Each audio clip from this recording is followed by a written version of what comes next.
OK. Les zones activées par Karen se situent là, au centre du cerveau, dans ce qu'on appelle le cerveau émotionnel. Un cerveau archaïque que nous partageons avec les mammifères et certains reptiles. Entre ces neurones naissent l'amour, la joie, mais aussi la peur ou la tristesse.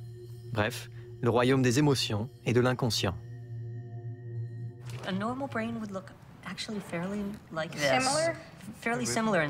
Le cerveau émotionnel de Karen a été particulièrement sollicité pendant l'expérience, car les photos qu'on lui a montrées ont éveillé en elle du stress.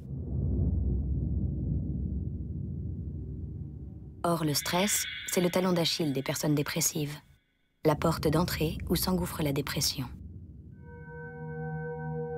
Le stress est géré dans le cerveau émotionnel par l'amygdale. C'est elle, le centre de la peur. L'amygdale interprète le stress comme le signe qu'un danger extérieur nous menace. Elle réagit immédiatement en sécrétant des hormones du stress, cortisol et noradrénaline, qui vont accélérer le rythme cardiaque. Objectif, préparer le corps au combat ou à la fuite.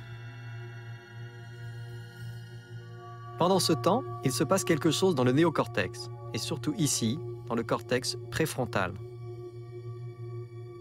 C'est dans cette région que s'élabore la pensée, l'abstraction, le langage, bref, le royaume de la raison et du conscient.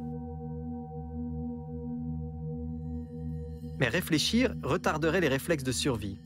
Donc, en cas de stress, le cortex préfrontal est débranché par l'amygdale, il s'éteint.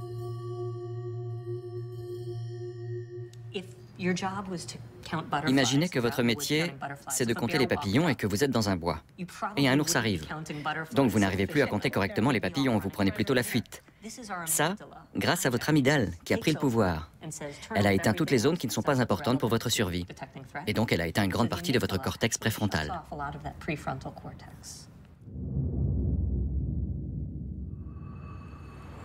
Le problème, c'est que chez les personnes dépressives, l'amygdale est persuadée que le danger est permanent. La preuve, face à des photos n'évoquant aucune angoisse, Karen, au lieu de se calmer, a continué de stresser. Connectée partout dans le cerveau, son amygdale ici est anormalement active. Elle maintient un stress chronique. Et la dépression, c'est justement ce stress chronique sur lequel le cerveau a perdu tout contrôle.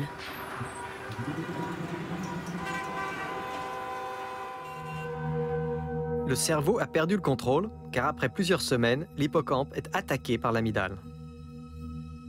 Or, le rôle de l'hippocampe est justement d'éteindre l'amygdale une fois le danger passé et de permettre au cortex préfrontal de se rallumer. Mais pendant la dépression, les hormones du stress augmentent tellement qu'elles finissent par détruire les neurones de l'hippocampe.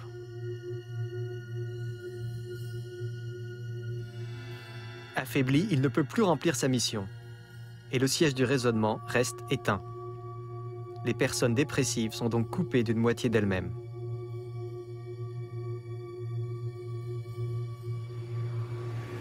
Elles sont emportées par le torrent de leurs émotions que rien ne peut plus canaliser. Ni volonté, ni recul, ni raisonnement. Le raisonnement, il est faussé par la dépression. Et au lieu de voir le verre à moitié plein, je le voyais toujours à moitié vide. Alors que ma nature, c'est plutôt de le voir à moitié plein.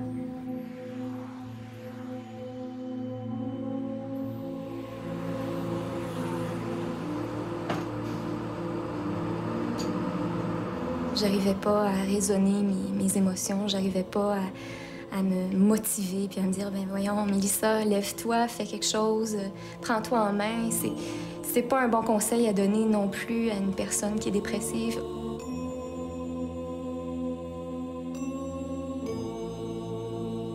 Ben, étant donné que le jugement est altéré, c'est très difficile de se recentrer sur une voie vers le bien-être. Il n'y a rien à faire.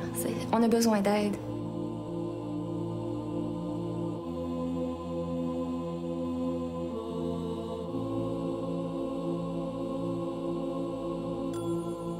Se confier à un psy soulage. Mais jusqu'à quel point? Les avis divergent. Le problème de traiter la dépression par la psychanalyse, c'est que comme le montrent les études de neurosciences sur des patients déprimés, la région du néocortex responsable du langage est très sous-activée dans la dépression. Il est donc très difficile d'avoir accès au cerveau en passant par le langage chez les patients déprimés.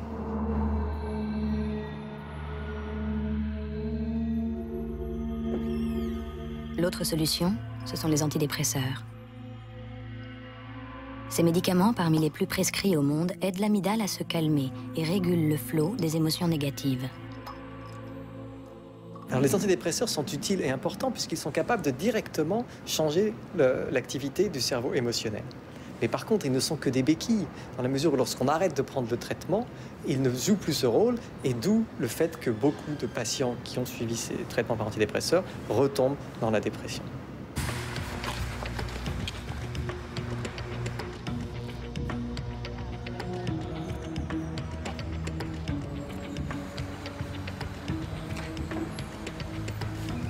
Certains psychiatres proposent donc des solutions différentes pour aider les personnes dépressives.